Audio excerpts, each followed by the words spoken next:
દુનિયામાં એક તરફ અનેક દેશો વચ્ચે તણાવ અને યુદ્ધની સ્થિતિ જોવા મળી રહી છે, જેના કારણે લોકોમાં ચિંતા અને અનિશ્ચિતતાનો માહોલ છે. પરંતુ બીજી તરફ ભારતમાં એક અલગ જ માહોલ જોવા મળી રહ્યો છે. છેલ્લા એક મહિનાથી ક્રિકેટ પ્રેમીઓ માટે જાણે તહેવાર જેવો માહોલ છે, કારણ કે T20 વર્લ્ડ કપને લઈને દેશભરમાં ભારે ઉત્સાહ જોવા મળી રહ્યો છે. હવે ભારતે ઇંગ્લેન્ડને હરાવી ફાઇનલમાં પ્રવેશ કરતા આ ઉત્સાહ વધુ વધ્યો છે અને ખાસ કરીને અમદાવાદ શહેરમાં તો લોકોમાં ભારે આનંદનો માહોલ જોવા મળી રહ્યો છે. આવો વિગતે વાત કરીએ સમગ્ર મામલા વિશે આ અહેવાલમાં. નમસ્કાર, હું ચિરાગ વર્ષાબેન, આપ જોઈ રહ્યા છો સ્વમાન. ભારત ફાઇનલમાં પહોંચતા ક્રિકેટ પ્રેમીઓમાં ભારે ઉત્સાહ જોવા મળી રહ્યો છે.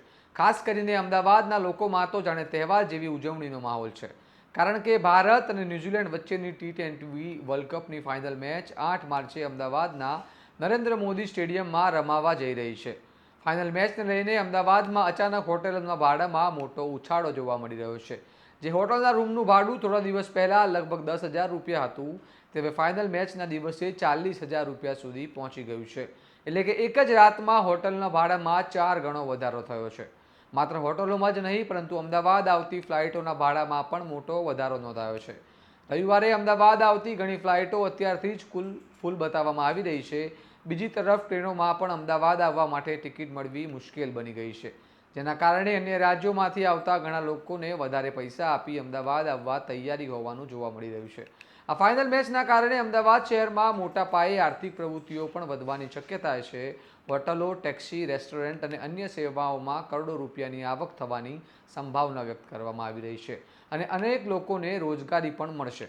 ફાઇનલ મેચને લઈને સુરક્ષા વ્યવસ્થામાં પણ ખાસ તૈયારી દેખાડવામાં આવી રહી છે. કોઈપણ પ્રકારની અનિચ્છનીય ઘટના ન બને તે માટે પોલીસ દ્વારા કડક બંદોબસ્ત ગોઠવવામાં આવ્યો છે. એટલું જ નહીં, પરંતુ ફાઇનલ મેચને ધ્યાનમાં રાખીને કેન્દ્રીય ગૃહમંત્રી અમિત શાહનો અમદાવાદમાં યોજાનારો એક કાર્યક્રમ પણ રદ કરવામાં આવ્યો હોવાનું સૂત્રો દ્વારા જણાવવામાં આવી રહ્યું છે. ફાઇનલ મેચને લઈને અમદાવાદમાં સામાન્ય લોકો ઉપરાંત મોટા ઉદ્યોગપતિઓ અને બિઝનેસમેન પણ ચાર્ટર પ્લેન દ્વારા અમદાવાદ પહોંચે તેવી શક્યતાઓ વ્યક્ત કરવામાં આવી રહી છે. હવે જોવાનું રહેશે કે ફાઇનલમાં ભારત કેવું પ્રદર્શન કરે છે અને ભારત વર્લ્ડ કપ જીતવામાં સફળ થાય છે કે નહીં. આ મામલે તમારું શું મંતવ્ય છે, અમને કમેન્ટ કરીને જણાવો અને આવા વિગતવાર અહેવાલ માટે સ્વમાનની ચેનલને લાઇક, શેર અને સબસ્ક્રાઇબ કરવાનું ભૂલતા નહીં. નમસ્કાર.